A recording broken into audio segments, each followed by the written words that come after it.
ce qui est questionné, une des choses qui est questionnée, et il faudra le faire, c'est le rôle du pays d'accueil, de la Suisse, dans le cas présent de Genève en particulier.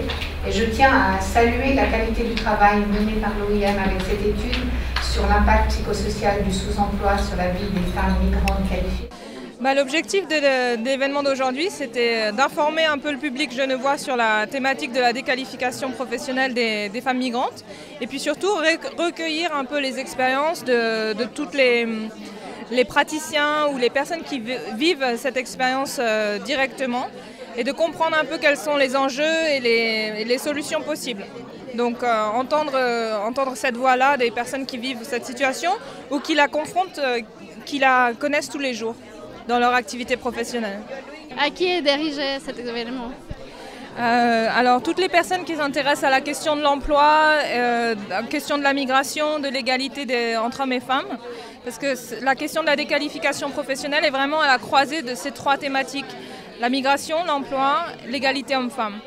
Donc c'est vraiment très large, toutes les personnes qui s'intéressent à ces questions-là sont visées par un séminaire comme celui-ci. Ce type de situation, la majorité des personnes qui arrivent par le biais du regroupement familial ou par le biais du mariage sont plutôt des femmes parce que justement il y a une inégalité encore importante sur le marché du travail, c'est que les hommes obtiennent plus facilement un contrat de travail que les femmes.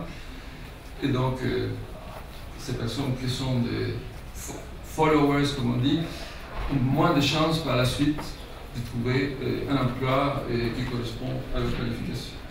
C'est fondamental d'avoir des espaces où les personnes qui sont issues du monde associatif, de la recherche, des institutions et même les migrants eux-mêmes peuvent se rencontrer pour échanger et voir où sont les points qui marchent bien, mais aussi qu'est-ce qui manque et qui pourrait être développé davantage. Donc, ces espaces, ces forums sont fondamentaux pour améliorer les pratiques dans le domaine de l'insertion des femmes, dans ce cas particulier.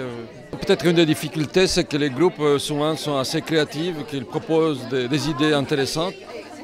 Après, il faut qu'il y ait des personnes qui portent un peu ça plus loin, qui continuent à travailler parce que sinon, un certain nombre d'idées qui ont été émises ou des questions qui ont été proposées vont se perdre. Donc il faut qu'il y ait peut-être au moins un petit groupe de gens qui continuent à porter la problématique pour qu'elle ne reste pas un événement éphémère, mais pour qu'elle soit inscrite par la suite dans une réflexion à plus long terme. Je crois que c'est ça qui est important aussi.